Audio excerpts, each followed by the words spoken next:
if I didn't think it was bad enough that Adam Sandler had the Cobbler and Kevin James had Paul Blart 2 this year, why don't we just combine them together in a Ghostbusters wannabe that involves video game characters?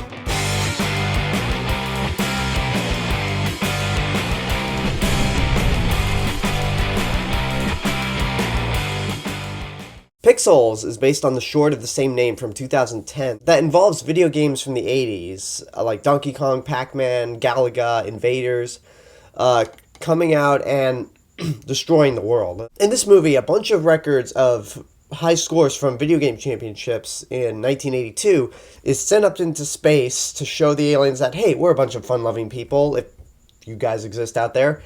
But the aliens take this as a declaration of war and send all those video game characters back at us to destroy the world in some weird, bizarre rule like 3 attacks and we will destroy the world, some bullshit. So they bring in video game experts from that championship in 1982, and one of them is Adam Sandler, who plays a Geek Squad type guy who lost a Donkey Kong tournament in that day and just kind of became a loser much later. So it's up to him and a bunch of other losers to pretty much save the day. Now, I've heard a lot of bad things about this movie. I wasn't expecting good things from this at all. I mean, it had a cool idea, but you put Adam Sandler and Kevin James in it, that's just pure disaster. So, no expectations coming into this movie. And I gotta say, I actually liked it. Yeah, I'm totally serious. I thought it was action-packed, it was clever, the jokes hit, Adam Sandler was funny. I can't keep this up. I can't keep this up. This movie's awful. It's exactly what you thought it was gonna be. Just a shitty, completely shitty Adam Sandler movie. One thing I thought when going in was, okay, at least it's not a Happy Madison production because it's Chris Columbus, not Dennis Dugan. It could be not good, but it could be slightly better than something like Grown Ups 2 or Jack and Jill. But right after the Sony logo, I saw the Happy Madison logo, and I was like, well, fuck. It's pretty much everything you'd expect from a shitty Adam Sandler movie from Happy Madison. It has the opening of the movie showing him as a kid. It shows him treating women like they're idiots or they're snobs. It shows him as like the cool guy that everyone wants to be, even though he's a fucking loser at 42 years old. The only thing that's missing from the book of Happy Madison Adam Sandler cliches is that he's on a vacation. Like, the movie was just a paid vacation, because this actually has a concrete story from beginning to end. It's not good, but at least it's not just, hey, we're at this place, let's just hang out and accidentally make a movie. The story is just not engaging. The action scenes aren't fun at all because you're not invested. You have these losers trying to save the world. You have Adam Sandler, Josh Gad, Peter Dinklage, and Kevin James. And it's just like, no, I don't care. Like, it's not fun. And it also doesn't help that these main characters don't really seem to care about the fate of the whole world. It's like, your Earth is going to get blown up and you really don't give a shit about what's going on. Then why should I at all? And the way the action scenes work is that they have to replicate the gameplay. Like, there's an action scene involving Pac-Man that they have to drive these Mini Coopers that are colored like the ghosts in the arcade game. But for that and a lot of the other arcade games that are replicated, they don't follow any rules. It's like the filmmakers played like these games for a minute and thought, you know what, we're experts at this already. We know what we're doing. They do something with Pac-Man where there's a line that Peter Dinklage says where it's, Pac-Man's always been faster than the ghosts. And it's like, that's not actually true because the ghosts are programmed differently. Like, one's programmed to chase you, the other's programmed to trap you. They have their own unique programs. I've seen games where Pac-Man is slightly faster than them without the power pellet, but really, whenever they're blue, Pac-Man's faster than them, and the ghosts, when they're not blue, can be better than Pac-Man. So that's a flaw right there. And then there's something involving the hammer in the Donkey Kong arcade game, which is like, man, that's total bullshit. Like, they don't set up any rules at all.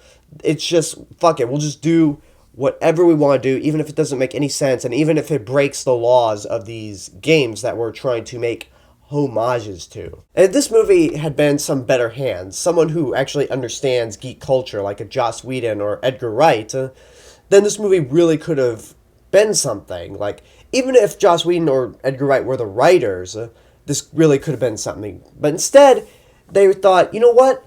Let's get the guy who wrote Little Nicky, Bedtime Stories, and Grown Ups 2. He knows what to do with this stuff. And it's just like, no. Ugh, I'm so mad I can't even say anything. I could buy into aliens sending our video game characters down on Earth to destroy the world. I could buy that. I could buy the fact that these video game experts know more about fighting these things than the actual military. I could kind of buy that. But the most unrealistic thing in this movie that I could not accept at all was that Kevin James was the president of the United States. I'm like, no. I know, like, he's supposed to be a shitty president or unpopular president, but I don't believe that for a second. That right there is as much of a joke as Donald Trump being president. In terms of the other characters, we have Josh Gad, who tries his best, I think, but all he can do is really scream and act creepy, especially with this pinup for an original video game character from the 80s that's only there to make some sex jokes and to basically have the movie's sexism pop out. And another character who has the movie's sexism pop out is Michelle Monaghan, who is supposed to be a Peggy Carter type character, where she's the strong-willed, ass-kicking woman among the group of men, but really she's only there for Adam Sandler to call a snob and to insult her, which is like, come on, that is so, like, the movie is sexist, it's racist, it's just really a shitty Adam Sandler movie. Like, somebody described it as Scott Pilgrim for douchebags, and it kinda is, in a way. Like, it is really aimed, it's not aimed for that video game crowd, it's aimed for Adam Sandler's crowd of douchebags that go see his movies and love them. Peter Dinklage wasn't good either. I mean, I love Peter Dinklage. Game of Thrones, X-Men Days of Future Past. I think the dude's awesome, but here he has this ridiculous accent. And it's just, he doesn't come across as very interesting either. I really did think he was the guy who could actually do better than these other actors, but no, he's probably the most tolerable of the group, but he's still pretty bad, I think. And also, the movie is way too long. There was just a point where it could not stop. It didn't want to stop.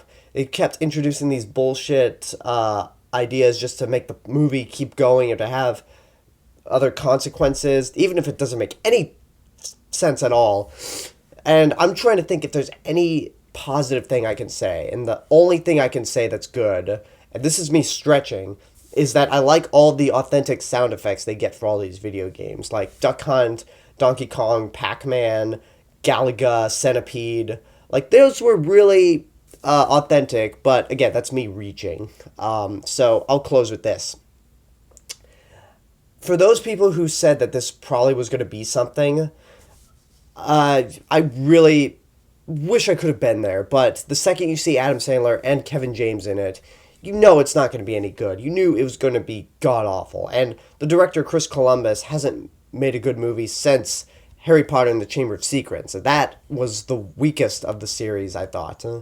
So you just had all these red flags, and it's pretty much what I thought it was going to be. I don't think there was anything that made me angry, so I wouldn't be able to tell it to go burn in hell, but I will say, just, I want to tell the movie to burn in hell, but again, it didn't make me angry.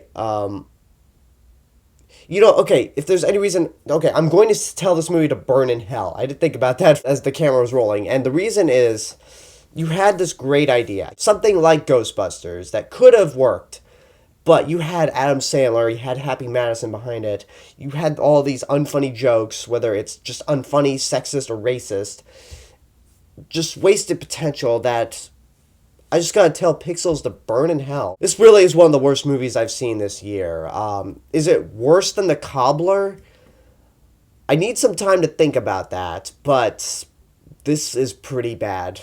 And that's my review for Pixels. Now, to end things on a positive note, I did another collaboration, this time with YouTuber Leah Heather from the UK, and it's a review for Mission Impossible Ghost Protocol, the fourth Mission Impossible movie. She has a series on her channel right now called Tom Cruise Week, where she invites some other YouTubers to come review Tom Cruise movies, and I reviewed Mission Impossible Ghost Protocol on her channel, so you can go check that out. Her channel is Leah Heather Reviews. Tell her the real Mr. Robinson sent you, and until then, leave a comment and tell me what you thought of the movie, if you've seen it. What did you think?